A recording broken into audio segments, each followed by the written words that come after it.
Welcome to the Oregonians Overtime. I'm Pete Christopher, that's Mike Richman. We're running down week one of the Oregon high school football season.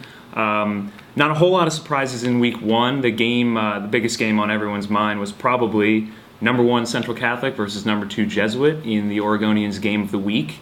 It took a second half comeback for Central Catholic to win. They ended up getting the win 24-17. Mike, did you see anything about the game that suggests that Jesuit shouldn't be number two going into next week? Simply, no. Everyone who follows Oregon high school football, and particularly all of us here on the Oregonian staff, thought that Central Catholic was the best team in the state.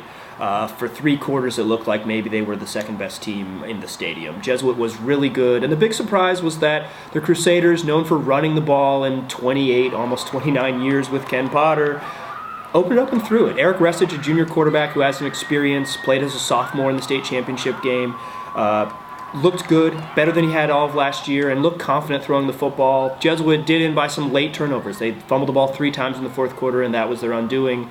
They hold on to the ball. We're talking about not is Central Catholic really good and does Jesuit deserve to be here, but whether Jesuit is the best team in the state. The other big game on the schedule, maybe the really biggest surprise, was West Linn knocking off Oregon City. Battle of the Bridge, no longer a Three Rivers League game, but still a big rivalry game there. What did you see there? West Linn surprised a lot of people on Friday. They're a very young team.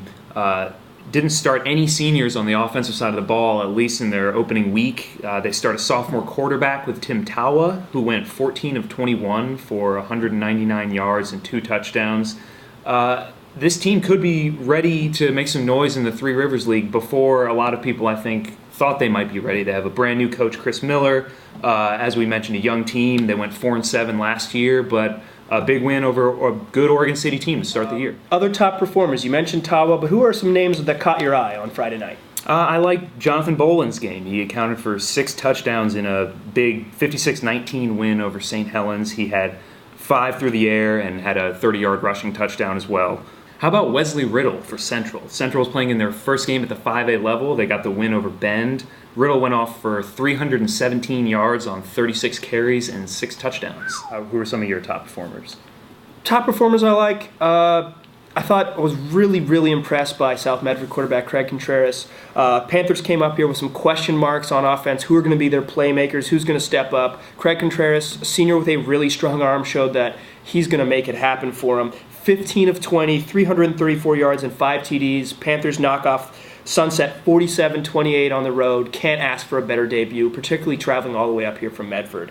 The other big name that I was impressed with is Zach Hannon from Grants Pass. He had 145 yards and 4 TDs, and Grants Pass win over Sherwood, and they needed every bit of it as Sherwood came roaring back in the fourth quarter, and Grants Pass held on for a late win. But I think the big winner of the week, and we'll both agree, the guy who really impressed us, was Justin Herbert, a junior quarterback at Sheldon. In his first varsity start, Herbert goes 21 of 29, 298 yards, 5 touchdown passes, ran the ball 9 times for 84 yards, added a 27-yard field goal, 3 extra points, and a 2-point conversion. Checkmate. Doing everything. What a game from Sheldon's Justin Herbert. They beat Lake Ridge in that one, a really tough test, and the Irish showed they don't rebuild, they just reload. Next week, our game of the week will be North Medford at Canby.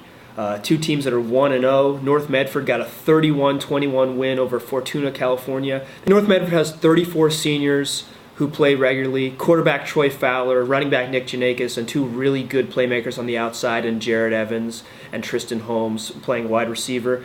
North Medford was a quarterfinal team a year ago, and they should be really good again. Pete, what can you tell us about Canby? Canby is a team that's still trying to figure some things out. They got a 24-0 win over Roseburg in week 1, but this is a team that learned that their starting quarterback, Nico Telechet, would be out for the season just last week. They're throwing in at quarterback Devin Fortier, who doesn't have any high school experience at the quarterback position. He's also coming off injury-riddled seasons in the past, so he'll be lining up under center, but there's still a lot of questions for that Canby team. Thanks for tuning in. This has been the Oregonians Overtime, and join us next week for more Oregon high school football recaps.